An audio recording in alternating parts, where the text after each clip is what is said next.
Hi, my name is Kerry MacGregor, and I'm co-author of the Ice Chips series for kids for 6 to 8-year-olds. The series is about hockey and time travel, and this is book 3, The Ice Chips and the Invisible Puck. It's written by me, Kerry MacGregor, and my father, Roy MacGregor, and illustrated by Kim Smith, and published by HarperCollins. I'm going to be reading the first chapter. Now, I should probably tell you what the book is about a little bit. There is a hockey team called the Ice Chips, and a couple of the players travel through time. They found a machine that resurfaces the ice in their rink, and after this machine, named Scratch, goes over the ice surface, it's perfect. It's a perfect sheet of ice, the best ice they've ever seen. But when they step onto it and cross center line, that's when they go flying through space and time. And they go into the past, where they meet famous hockey players, well-known hockey players that you've probably heard of. But they're meeting these hockey players back when those hockey players were children themselves. And this is a novice-level hockey team. So they're 8, 9 years old. Chapter 1, Location Unknown. They've just leapt, and they have no idea where they've landed. Swift squeezed her eyes shut and tried desperately not to look down.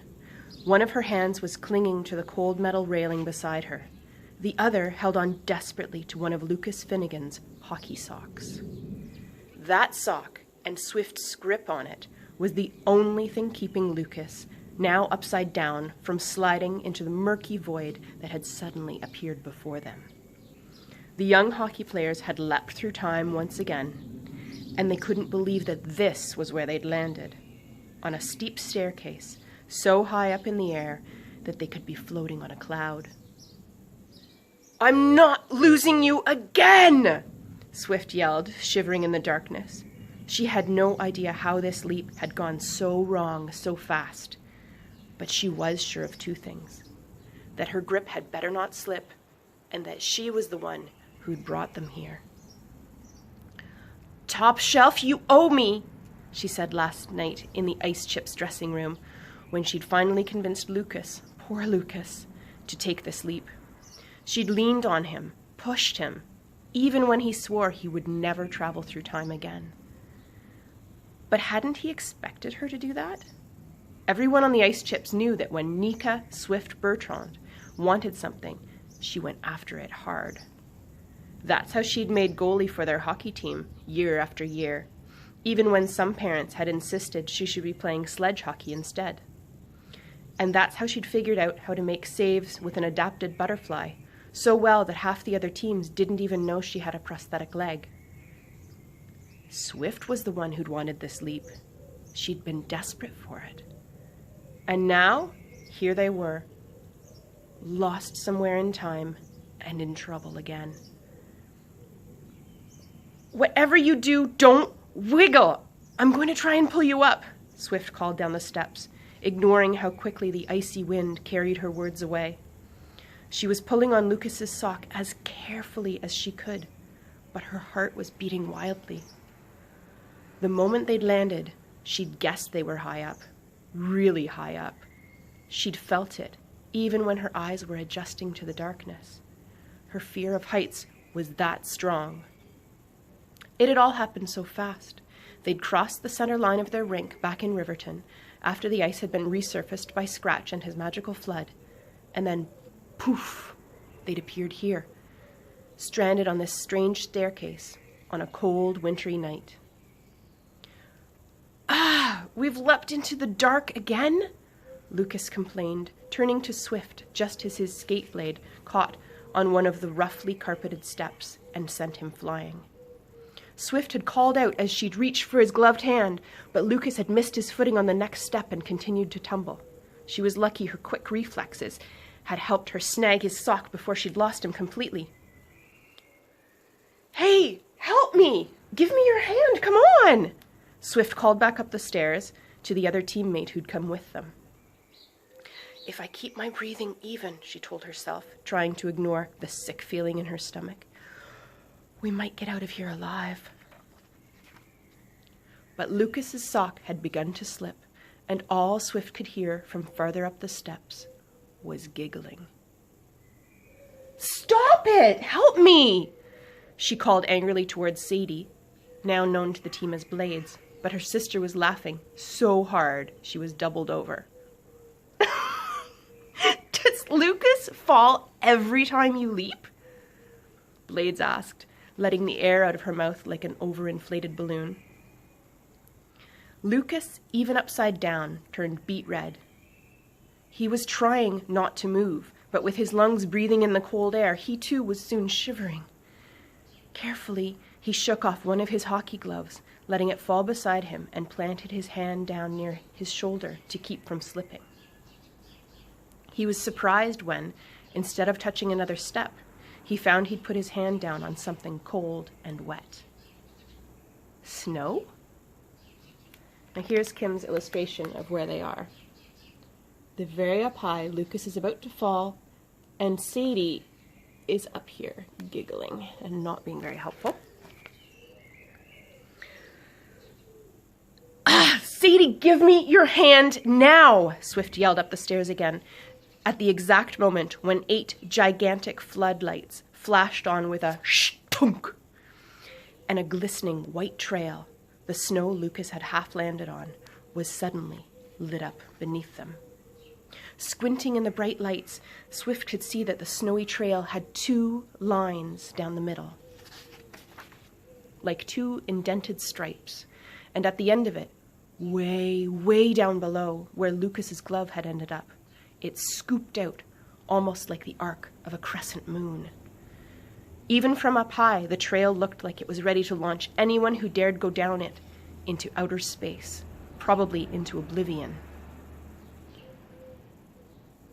We're at the top of an Olympic ski jump? Swift swallowed hard. The butterflies in her stomach were going nuts. "No way!" Lucas shouted as he looked down at the trail, almost forgetting that he was dangling there above it. When he turned back to Swift for her reaction, he finally saw a railing he could grab and went for it. Swift, who was in shock, could at last let go of his sock. "He falls a lot. You gonna be okay there?" Blades asked Lucas, laughing at his expression of relief. "Maybe you're the one who should have stayed back at the She was about to say rink, but Swift hissed, "Shh!" cutting her off. She was crouching on the stairs as though it were possible to hide under those bright lights. "Shh, what?" asked Blades, her voice still as loud as ever. "I said shh!" Swift hissed again. As quietly as she could, she moved down another step to Lucas, who was sitting beside the railing, unlacing his skates. "There's a guy!" she whispered, without turning her head. "What guy?" Lucas asked, confused. He was still breathing heavily, trying to pretend he hadn't been scared. "The guy! That guy!" she whispered, motioning toward the steps on the other side of the trail. There was now a man there, a little farther down and on a different set of steps, doing squats and throwing his arms out behind his back over and over again. He was in a blue ski suit and wore a helmet with pink goggles perched on top. "Ready to give it a go!" the man called in a British accent to someone near the top of the jump. "Have they seen us?" Swift didn't think so, but it was hard to tell. She had no idea what might happen if they got caught. Luckily, this man seemed to be concentrating hard. He was nervous and excited. "Now that's my kind of daredevil," Blades said with a mischievous smile, not keeping her voice down. "I'd definitely take that jump." "Blades, quiet!" Lucas warned as the skier scooted his butt along a wooden bench suspended between 2 sets of steps and slipped his skis into the grooves in the snow. "Oh no, he's not really going to..." Swift started, her stomach churning, but the skier was already checking the strap on his helmet and pulling his goggles down over his thick glasses. As he stood up on his skis, she again squeezed her eyes shut. There was no way she could watch this. The skier bent forward as he let go and went sailing down the brightly lit trail with a loud, scraping sound. Swish! He was gathering speed fast. Then as he reached the end, the jump thrust him upward and launched him into the sky. "He's flying!" Blades cheered, her voice bubbly as she punched Swift in the arm. "I guess you wouldn't like the view from up there either." Swift was still angry with her sister about what had happened back in Riverton, about the argument they'd had before making this leap, but she knew she didn't have time to think about that now. "You can breathe, Swift," Lucas told his teammate as the skier, wobbling a little, landed some distance away. He was on his skis, but he was leaning too far to the right, and soon he was twisting, falling, and as he hit the snow, sliding on his side, one ski was ripped from his foot. Enveloped in a wave of spraying snow, the jumper kept sliding until he skidded to a stop at the bottom of the hill, where the floodlights were still shining. 2 onlookers immediately ran to check on him. "He's okay," said Blades, her eyes wild with excitement. He was incredible. The skier was soon jumping up all on his own, waving to tell everyone that he was fine. What courage! Just the thought of what he'd done made Swift dizzy. But slowly she opened her eyes and watched as the jumper, now standing, placed his hands on his knees. She imagined how heavily he had to be breathing, how scared she would have been. "He's lucky he didn't break his leg on your glove on the way down," Blades said with a giggle as she opened her backpack and pulled out her boots. Just as the others were doing, she pointed at the spot where Lucas's glove had come to rest. "I guess that's lost now."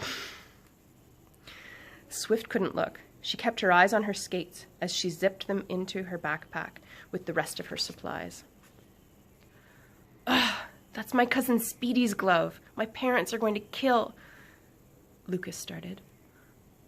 Just then, the bright floodlights flickered off, leaving them in the dark, and then quickly banged on again. "Hey, who's up there?" So that is chapter 1 of The Ice Chips and the Invisible Puck. It is book number 3 in the Ice Chips series. That's the Ice Chips series by Roy MacGregor, my dad, and Kerry MacGregor, me, and illustrated by Kim Smith, published by HarperCollins. I hope you enjoyed it, and I hope you're staying safe inside. Thank you.